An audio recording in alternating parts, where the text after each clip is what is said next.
And I just want to come out publicly and say I don't believe any of the council nor myself are for any of these type of severe cuts.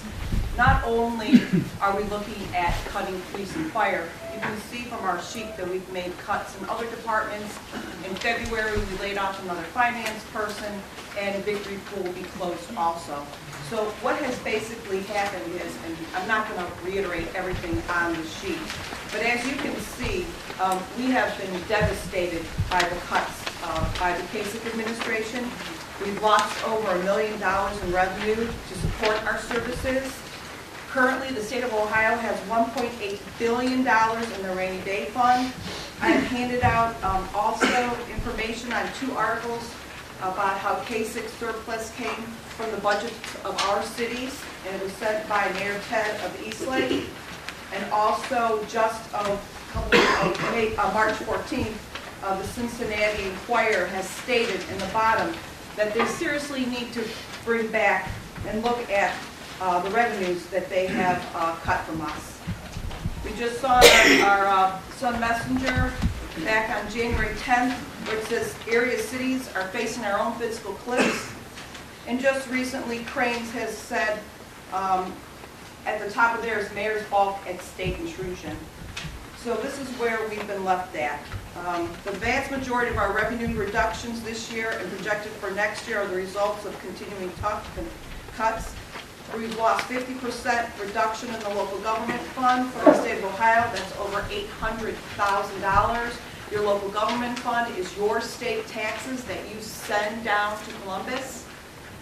There's supposed to be somewhat of a reciprocity in which they are supposed to send back a portion to the communities, and they have cut it by 50% to build the $1.8 billion rainy day fund. They've eliminated the estate tax, so that has zeroed out. We no longer have that tax. However, you're all reading about the governor's new budget idea of putting a sales tax on your funerals. So they're robbing Peter to pay Paul, right? That's what they're doing. Basically what they're doing. The elimination of the cat tax, that is the commercial activity tax. That was the tax, most of you know that my husband owns a hardware store. When the products come into the hardware store, there's a tax, a commercial activity tax, for my husband to sell those products. That's not the sales tax, that's a commercial activities tax. That tax would go back down to the state, and the state would give us a portion. They have totally eliminated that. We know that we also lost 12% in our property values. The county reduced us down by 12%. That means most residents in this community gained the 12%, but your community lost that 12%. And on your property taxes, it's approximately around $188, $189 per $100,000 of your house property taxes. That's what we get for your services. That's all the money you get from your property taxes. The rest goes to the schools, the counties, and everywhere else. We also have the threat of House Bill 5, which is regarding our municipal income tax collections. We know that right now Rita has told us that we're looking at another cut of $188,000, and they've only looked at 5 of the 46 provisions. We also have the biennial budget, which you've all been reading about. We will not know until June 1st, July 1st. July 1st, what that will entail. So we're very skeptical, will they even keep the $200 and some thousand that we're going to get in our local government fund.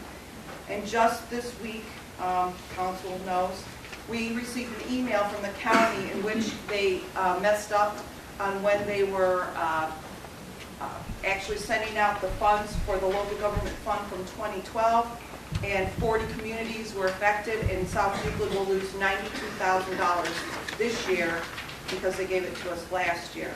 So the money that we were counting on this year has already been lowered.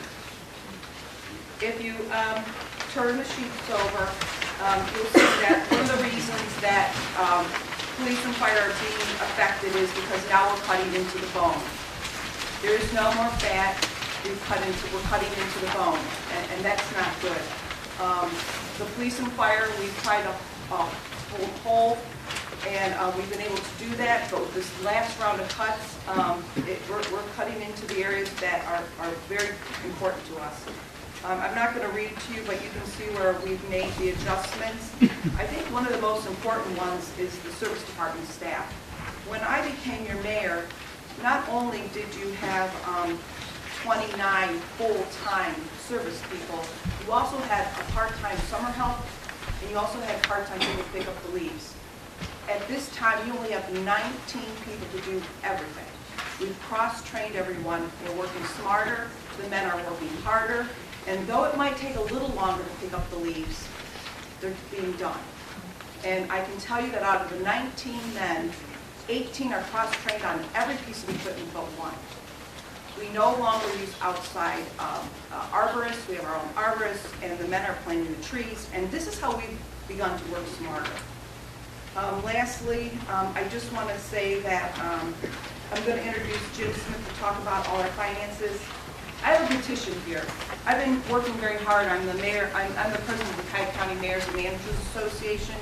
I'm also the chair of Build One Ohio, in which we're looking at with Republicans and Democrats and independents to stop this nonsense. I'm hoping that today you'll take the time to stop and sign this.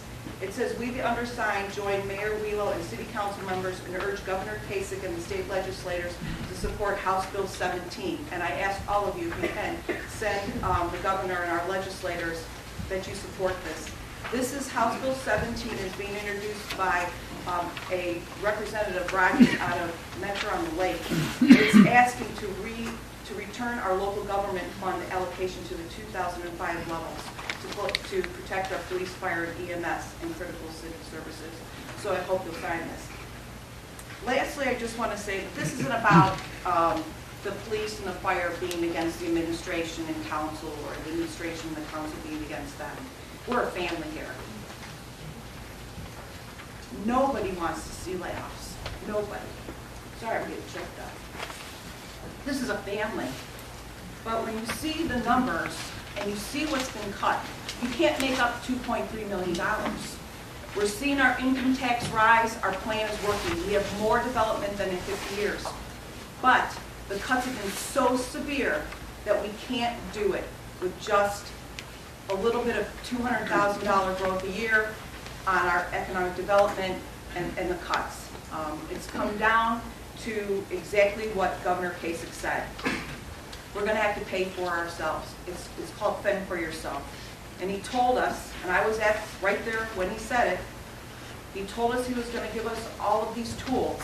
He told us if we didn't get on the bus and start collaborating and cutting, that he was just going to roll us over. Well, the time has come, and now we're seeing us cut into the bone. So with the little bit of doom and gloom that I've given you, I'm going to hand it over to our Service Director, James Smith, our Finance Director. Oh, I just saw Jim next, but to discuss where we're at financially and what our income is and how we've got to where we're at. If everyone turn to the last page, there's a chart showing the general fund balance in the city over the past, back to 2007, and projecting ahead to 2015. When I started with the budget this year, I was asked to project the budget out for 5 years. Well, what I did was I got to 2015, and that's pretty much where I stopped, as you'll see. So the first budget, I won't go through all the line items, but I'll hit on the revenue and the expenditures and then the balance, because that's pretty much the most important part of it. So in 2013, you'll see that the revenues, the estimated revenues, and these numbers are given to us. The larger numbers here, the real estate tax, the property tax, those numbers are given us to us by the county, so they're not numbers that we make up. They send to us every year. But you can see in 2013, the estimated revenues are down $700,000 from $712,000 down from 2012. So the first budget I'll go through is the budget without any cuts. So with our revenues at $15,587, we have expenditures of $16,630. That puts us at a negative $1,043,000 deficit spending, which takes our fund balance down in 2013 to $2,442,000. And at the end of 12, we were at $3.4 million. So you carry that forward to 2015 or 14. As we said here, we picked in 2013, we picked all the low-lying fruit in the city as far as revenue. We've taken some from unclaimed funds. We've taken some from the EMS fund that we have set up to purchase vehicles, safety vehicles. We transferred $400,000 of that into the general fund here. So in 2014, none of that money won't be available anymore. So it will be strictly the property tax, the real estate tax, local government fund. 2014, our projected revenues are down $560,000 next year from where they were this year. So not only do we lose this year, we're going to lose again next year. Without any cuts, our expenditures are $16,809.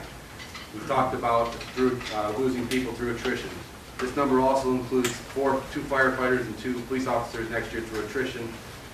Based on when they leave, their payouts for sick and vacation, comp time, the whole package. When they get their payout at the end of next year, the city actually only saves on 4 people leaving approximately $132,000.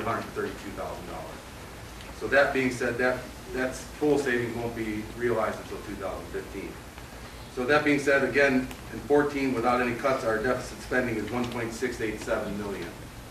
That takes our fund balance down next year to $754,000. Moving on to 15, same thing. Keep the revenues the same because we aren't sure what the local government fund is going to do. We know our property taxes aren't going to go up until they reassess them then. So in 2015, if no cuts are made today, in 13, through attrition, we count that because there's 2 more police officers, or a police officer and a firefighter leaving in 15. That's a total of 6 total. So if you take all their salaries off in 2015, you're still at 1.069 deficit spending. You have a negative $315,000 fund balance. So I prepared two other budgets were asked to be prepared. One with half the cuts in 13, and one with the full amount of cuts, which include the $320,000 from the fire, $320,000 from police, and $60,000 from the closing victory pool. If those cuts were made this year, at the end of this year, we are at a $3.1 million fund balance. Moving on to 14 with the cuts again, as I said, being made in 13, the $132,000 through attrition of the police officers and firefighters in 2014. You're at a $2.154 million fund balance. And carry that forward to 2015. Now you're looking at through the attrition of 4 police officers, the cuts, 3 police officers, 3 firefighters, the cuts, and the closing of victory pool. You're at 2015. You're at a $1.7 million fund balance.